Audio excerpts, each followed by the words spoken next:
Today, I want to talk about communication, specifically when it comes to a first impression or saying thank you in context of the digital age in which we live.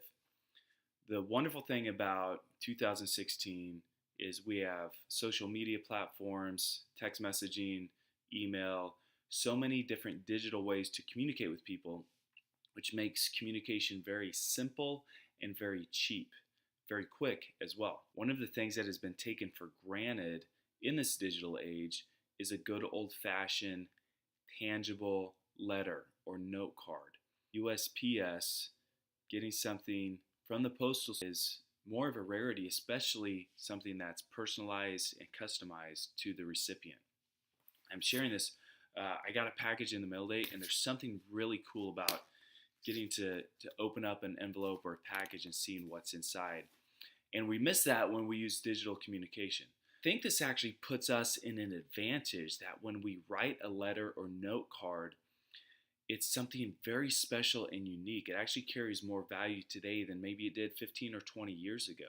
Because back then, that was the only way that we could send out letters, for example. Whereas today we have all these digital options.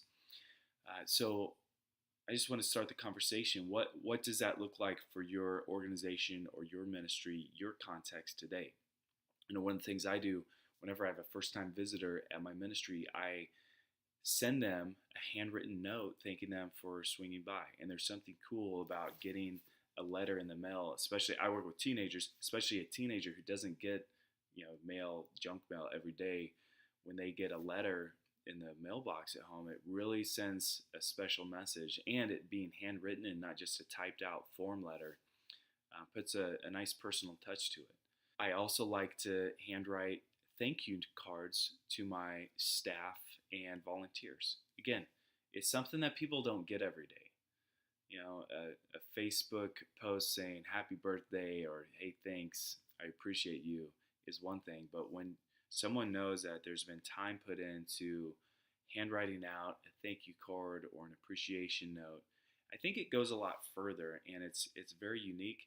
The word I might use is nostalgic, and it brings a cool value today. So I want to encourage you, maybe write someone a note, send something in the mail, go buy a stamp and put it on a paper envelope and let it take a few days to get there. See what kind of value that adds. So I'm going to open the package that I got in the mail. I'm pretty sure I know what this is. I think it is draft number 2 of my volunteer leadership training book that I've been working on. That's just fun. It's fun to rip that little piece of paper across and then open up. It's almost like Christmas, is it not? And yeah, here it is. A little invoice.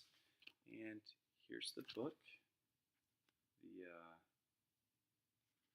There are edits even on the back cover. And so I'm going to go through this, and again, I'll give it to my editor and have her look over it. But I really do think that this may be the final product. I feel like I'm so close to being able to do official release and start the whole book launch process. So I'm really close, but that's fun to get something in the mail, and hopefully you can help someone experience that over this next week. Hope this has spurred on some thoughts, maybe giving how to say thank you or add value to the people that you love or that you work with or you get to serve alongside of. And I will look forward to talking to you again on the next blog post for 11-1 Leadership Group. Have a great week.